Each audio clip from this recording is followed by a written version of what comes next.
অত্যন্ত দুঃখের, কষ্টের। হঠাৎ করে ওর মধ্যে ঢুকে গেলেন কি করে ইয়ে হলো, এটা পুলিশকে তদন্ত করতে হবে এবং নিশ্চিতভাবে হয়তো মানসিক ভারসাম্য, কিন্তু হঠাৎ ওইটার মধ্যে ঢুকলেন কি করে এটা দেখতে হবে। আমি আশা করছি যে পুলিশ তদন্ত সঠিকভাবে করবে।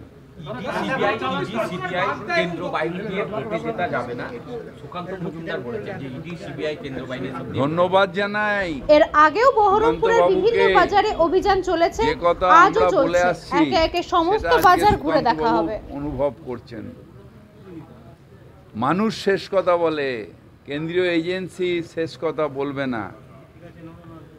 মস্তান দিয়ে যেরকম মানুষের মন জেতা যায় না, সেরকম মোদি অমিত শাহর যে মস্তান অর্থাৎ কেন্দ্রীয় এজেন্সি, সেই দিয়ে কোথাও জাল গলবে না। সারা ভারতবর্ষ দেখছেন যে এবার মোদি যাচ্ছে, ইন্ডিয়া আসছে।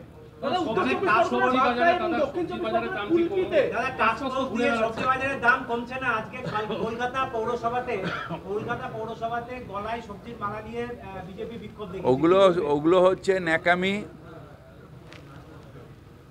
নিশ্চিতভাবে মমতা বন্দ্যোপাধ্যায় চেষ্টা করে যাচ্ছেন টাস্কফোর্স দিয়ে কিভাবে দামটা কমানো যায়, কিন্তু এই দাম বাড়ানোর মূলটা হচ্ছে বিজেপি। অর্থাৎ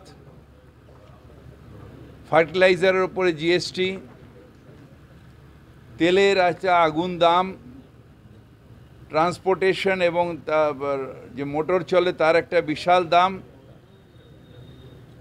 ইলেকট্রিসিটির দাম বাড়িয়ে দিয়েছে বিজেপি, এবং চাষের থেকে মানুষ পর্যন্ত সব জায়গায় হাহাকার সৃষ্টি হচ্ছে।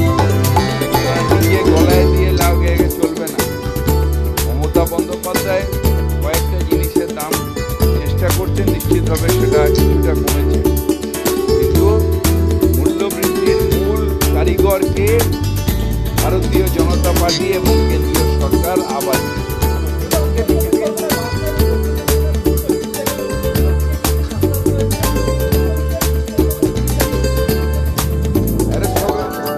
অ্যারেস্ট হবে। যে দুষ্কৃতী গুলি চালাবে অ্যারেস্ট হবে, কঠোর সাজা হবে, কোর্ট তাকে দৃষ্টান্তমূলক শাস্তি দেবে।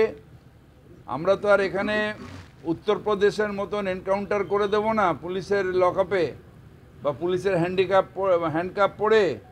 এখানে বিচার, আইনের বিচার হবে, কোর্টের কাছে অ্যারেস্ট করে নিয়ে যাবে, সেখানে দৃষ্টান্তমূলক শাস্তি দেবে, এটা আশা করব। দক্ষিণবঙ্গে বিজেপির মডেল পূর্ব মেদিনীপুর, শুভেন্দু অধিকারী বলছে দক্ষিণবঙ্গে বিজেপির মডেল পূর্ব মেদিনীপুর।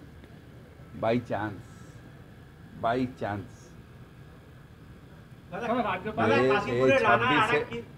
26-এ যখন সারা বাংলা বলছে, 26-এ পূর্ব মেদিনীপুরও বলবে বিজেপি টাটা, বিজেপি টাটা।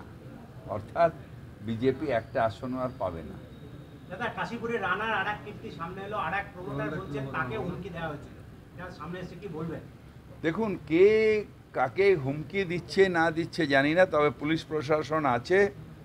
যদি কেউ আনলফুল কাজ করে তাকে কঠোরভাবে অ্যারেস্ট হবে এবং বারবার বলছি দৃষ্টান্তমূলক শাস্তি হবে। কে হলো, কে রানা, কে হানা, কে মানা, এ আমি জানি না, কিন্তু কেউ অন্যায় করলে এটা মমতা বন্দ্যোপাধ্যায়ের প্রশাসন, যেখানে কঠোরভাবে শাস্তি হয়। ইনঅ্যাক্টিভ পুলিশ ফোর্স নেই। কলকাতা পুরসভার 132 নম্বর ওয়ার্ডে সঞ্চিতা মিত্র কাউন্সিলর এবং কোঅপারেটিভের স্পেশাল অফিসার, তিনি আবাসনের বাসিন্দাদের সমস্ত পরিষেবা বন্ধ করে দিয়েছেন, দখল করে নিয়েছেন সমবায় আবাসনের কমিউনিটি হল। এইটা আমার ঠিক জানা নেই, তবে এটা একটা হাউসে কোশ্চেন হয়েছিল। তখন আমি বলেছিলাম যদি এটা হাউজিংয়ের হয় তাহলে অ্যাডমিনিস্ট্রেশনের থ্রু দিয়ে নিতে হবে। ইন্ডিভিজুয়াল কোনো কাউন্সিলরের এই অধিকার নেই যে কোনো জায়গায় চাবি দেওয়া বা কমিউনিটি হল নেওয়ার, এটার অধিকার কোনো ইন্ডিভিজুয়াল কাউন্সিলরের নেই। ওই আবাসনটা যদ্দূর আমি জানি ওটা হাউজিংয়ের আবাসন, যা কোশ্চেন এসেছিল, আমি মানে আবাসনটা দেখিনি কোনদিন চোখে, কিন্তু সেটা প্রসেস অনুযায়ী হওয়া উচিত।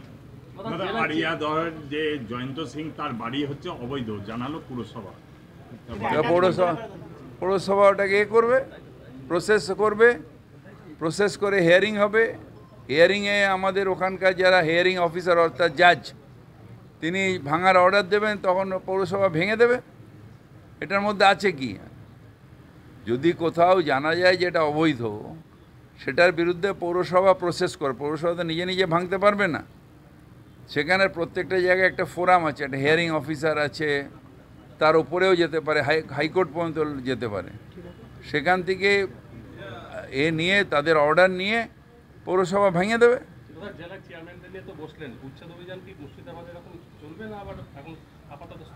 দেখুন, উচ্ছেদ কোথাও হয়নি, নো হকার উচ্ছেদ করেছে। হকারদের রেস্ট্রিক্টেড করা হয়েছে 1/3 অফ দি ফুটপাথ। আর illegal encroachment of government land, এটা আমরা আটকাবই, কারণ গভর্নমেন্ট ল্যান্ড মানে মানুষের এটা সম্পদ। মানুষের সম্পদ কারোর পার্সোনাল প্রফিটের জন্য বা পার্সোনাল বেনিফিটের জন্য মানুষের সম্পদ ছাড়া যায় না। কিন্তু হকার ভাইদের সাথে আমরা আছি। হকার নিয়ন্ত্রিতভাবে ফুটপাতের জায়গা বা একটা জায়গায় বসবেন, কেউ বা ওখানে ফুটপাতের ওপরে বা গভর্নমেন্ট ল্যান্ডের ওপরে কেউ স্ট্রাকচার করে দেবে, কেউ পাঁচিল তুলে দেবে, কেউ শাটার বসিয়ে দেবে, এটা বেআইনি। দাদা, উত্তরবঙ্গতে কোচবিহারে সেখানে কথা না শুনলে মানে ভোট হয়েছে ওখানে, এবং তারপরে ওখানে বিজেপি কিছুটা এগিয়ে ছিল, এবং সেই জায়গা থেকে দাঁড়িয়ে তৃণমূলের এক নেতৃত্ব ওখানে দাবি করছে প্রকাশ্য সভামঞ্চ থেকে যে লক্ষ্মীর ভান্ডারের টাকা আটকে দেওয়া হবে এবং সামাজিক বয়কট করা। এগুলো কে কি বললো জানি না। মমতা বন্দ্যোপাধ্যায়ের এই উন্নয়নমূলক মানুষের জন্য যে পরিষেবা, সেই পরিষেবাগুলো ডাইরেক্ট গভর্নমেন্ট সার্ভিস, গভর্নমেন্ট থেকে দেওয়া হয় এবং সেগুলো মানুষ দেবে। আমরা নিশ্চিতভাবে চাইব যে সঠিক পরিষেবা মানুষ পাক এবং সেই কাজটা সঠিকভাবে হোক। বিজেপির রাজনৈতিক ফায়দার জন্যে যেন আমাদের পরিষেবাগুলোকে কাজে না লাগানো হয়।